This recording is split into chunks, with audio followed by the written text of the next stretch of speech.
નમસ્કાર દર્શક મિત્રો, ધ લોકસત્તા શોમાં આપનું સ્વાગત છે। વિશ્વના ઇતિહાસમાં અનેકવાર એવા પ્રસંગો આવ્યા છે કે જ્યારે માનવજાત વિનાશના આરે આવીને ઊભી રહી, પરંતુ 25 જાન્યુઆરી 1995 ના રોજ સર્જાયેલી ઘટના કદાચ સૌથી વધુ કંપારી છોડાવી દે તેવી હતી। વર્ષ 1989 માં બર્લિનની દિવાલ ધરાશાયી થયા બાદ દુનિયાને એવું લાગતું હતું કે દાયકાઓથી ચાલી રહેલું શીત યુદ્ધ હવે ભૂતકાળ બની ગયું છે અને પરમાણુ યુદ્ધનો ખતરો ટળી ગયો છે। પરંતુ શાંતિના વાતાવરણની વચ્ચે ઉત્તરી ગોળાર્ધના આકાશમાં એક એવી ગેરસમજ જન્મી જેણે ગણતરીના મિનિટોમાં રશિયા અને અમેરિકા જેવા મહાસત્તાઓને આમને સામે લાવી દીધા। તાજેતરમાં જે રીતે અમેરિકાના રાષ્ટ્રપતિ ડોનાલ્ડ ટ્રમ્પ દ્વારા વેનેઝુએલા અને ગ્રીનલેન્ડ જેવા મુદ્દે આક્રમક નિવેદનો આપવામાં આવ્યા છે, તેનાથી ફરી એકવાર વિશ્વમાં તણાવ વધ્યો છે।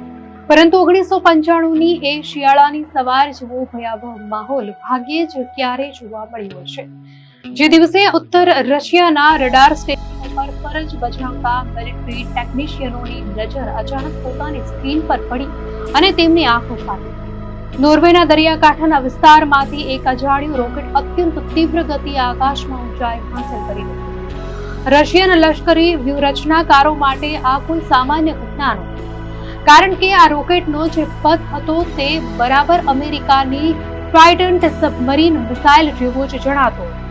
રશિયન અધિકારીઓને શંકા ગઈ કે આ અમેરિકા દ્વારા કરવામાં આવેલો અચાનક પરમાણુ હુમલો હોઈ શકે છે।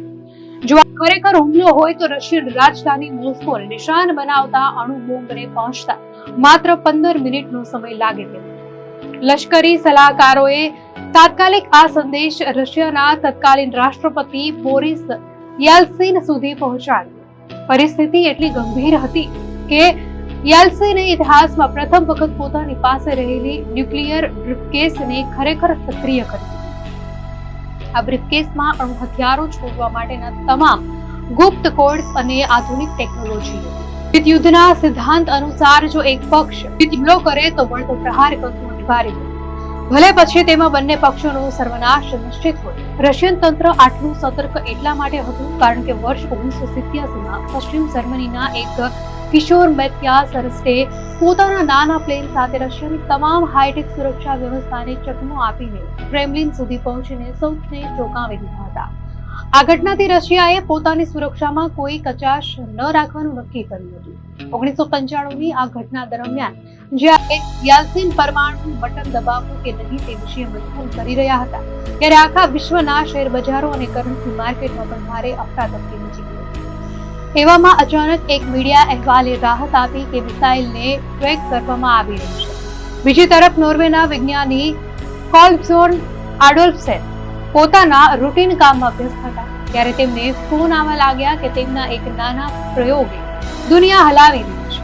વાસ્તવમાં કોઈ હુમલો નહોતો, પરંતુ પૃથ્વીના ઉત્તર ધ્રુવ પર જોવા મળતા ઓરોરા બોર્નાલિસ ના વૈજ્ઞાનિક અભ્યાસ છોડવામાં આવેલું એક સિવિલિયન રોકેટ હતું।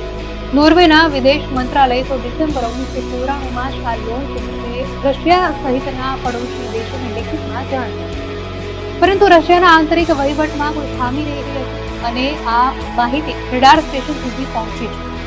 જો કે બાદમાં આ ઘટના વિશે રશિયામાં જ વિરોધાભાસી મંતવ્યો સામે આવ્યા।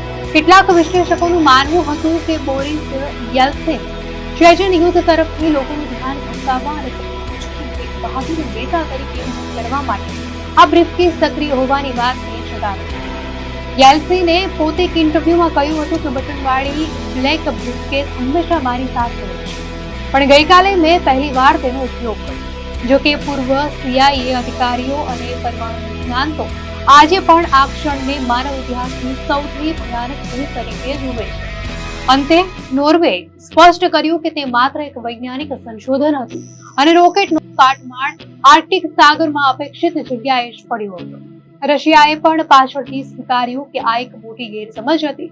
આ ઘટના એ વાતનું જીવંત ઉદાહરણ છે કે પરમાણુ સજ્જ વિશ્વમાં સંવાદનો એક નાનકડો અભાવ અથવા માહિતી પહોંચાડવામાં થયેલી ચૂક ગણતરીની મિનિટોમાં સમગ્ર પૃથ્વી પરથી માનવ સભ્યતાનો અંત લાવી શકે છે।